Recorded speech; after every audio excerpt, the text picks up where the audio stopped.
السلام علیکم دوستو، میں ہوں کاشف قمر اور آپ موجود ہیں اسلامک نیٹ ورک پہ۔ دوستو، آج ہم کتاب صلاۃ التراویح صحیح بخاری سے نماز تراویح سے متعلق احکام و مسائل کے متعلق پڑھتے ہیں۔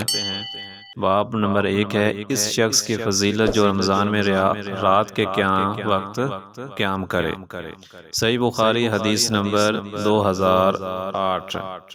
حضرت ابو ہریرہ سے روایت ہے، انہوں نے کہا کہ میں نے رسول اللہ صلی اللہ علیہ وسلم کو ماہ رمضان کے متعلق یہ فرماتے ہوئے سنا، جس نے ایمان کے ساتھ اور طلب ثواب کی نیت سے رمضان میں رات کا قیام کیا، اس کے سب گزشتہ گناہ معاف کر دیے جاتے ہیں۔ صحیح بخاری حدیث نمبر 2009۔ حضرت ابو ہریرہ ہی سے روایت ہے کہ رسول اللہ صلی اللہ علیہ وسلم نے فرمایا، جس شخص نے ایمان کے ساتھ اور ثواب کی نیت سے رمضان میں قیام کیا تو اس کے سب گناہ معاف کر دیے جاتے ہیں۔ ابن شہاب نے کہا کہ جب رسول اللہ صلی اللہ علیہ وسلم کی وفات ہوئی تو معاملہ اسی طرح رہا، پھر حضرت ابو بکر کے دور خلافت اور حضرت عمر کے ابتدائی دور حکومت میں بھی یہی حال رہا۔ صحیح بخاری حدیث نمبر 2010۔ حضرت عبد الرحمن بن عبد القاری سے روایت ہے، انہوں نے فرمایا کہ میں نے رمضان کی ایک رات حضرت عمر کے ساتھ مسجد میں گیا، سب لوگ متفرق اور منتشر تھے، کوئی اکیلا نماز پڑھ رہا تھا اور کوئی کسی کے پیچھے کھڑا تھا۔ یہ دیکھ کر حضرت عمر نے فرمایا، میرا خیال ہے کہ میں تمام لوگوں کو ایک ہی قاری کے پیچھے جمع کر دوں تو زیادہ مناسب ہوگا۔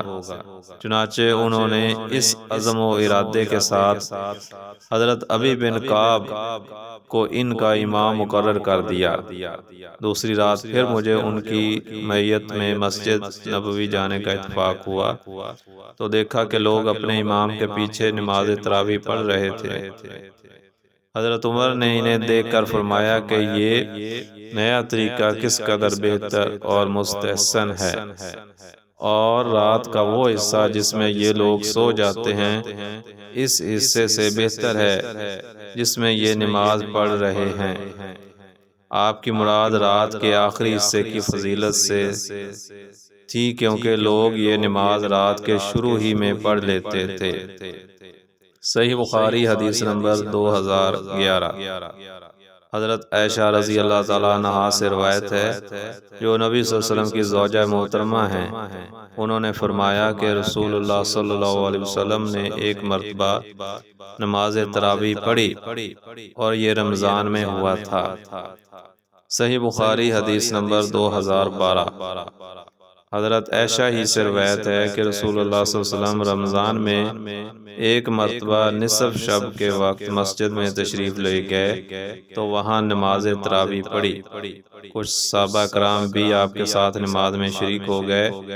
صبح ہوئی تو انہوں نے اس کا چرچا کیا، چنانچہ دوسری رات لوگ پہلے سے بھی زیادہ جمع ہو گئے اور آپ صلی اللہ علیہ وسلم کے ہمراہ نماز تراویح پڑھی۔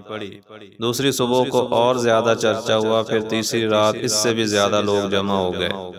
رسول اللہ صلی اللہ علیہ وسلم مسجد میں تشریف لائے، نماز پڑھی اور لوگوں نے بھی آپ کی اقتداء میں نماز ادا کی۔ جب چوتھی رات آئی تو اتنے لوگ جمع ہوئے کہ مسجد نمازیوں سے عاجز آ گئی، یہاں تک کہ صبح کی نماز کے لیے آپ باہر تشریف لائے۔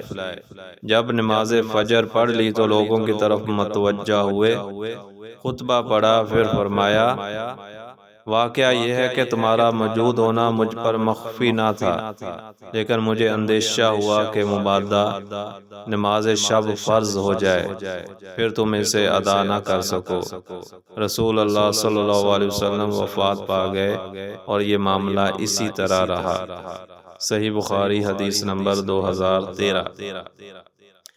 حضرت ابو سلمہ بن عبد الرحمن سے روایت ہے، انہوں نے ام المومنین حضرت عائشہ سے دریافت کیا کہ رسول اللہ صلی اللہ علیہ وسلم کی رمضان میں نماز کیسے ہوتی تھی؟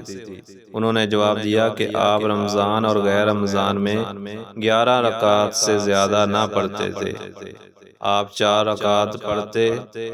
ان کے خوبصورت اور طویل ہونے کے متعلق مت سوال کرو، پھر 4 رکعات ادا کرتے، ان کے بھی خوبصورت اور لمبی ہونے کے بارے میں مت پوچھو، پھر 3 رکعت وتر پڑھتے۔ میں نے عرض کیا، اللہ کے رسول، آپ صلی اللہ علیہ وسلم وتر پڑھنے سے پہلے سو جاتے ہیں؟ آپ صلی اللہ علیہ وسلم نے فرمایا، عائشہ، میری آنکھیں سوتی ہیں، البتہ میرا دل بیدار ہوتا ہے۔ صحیح بخاری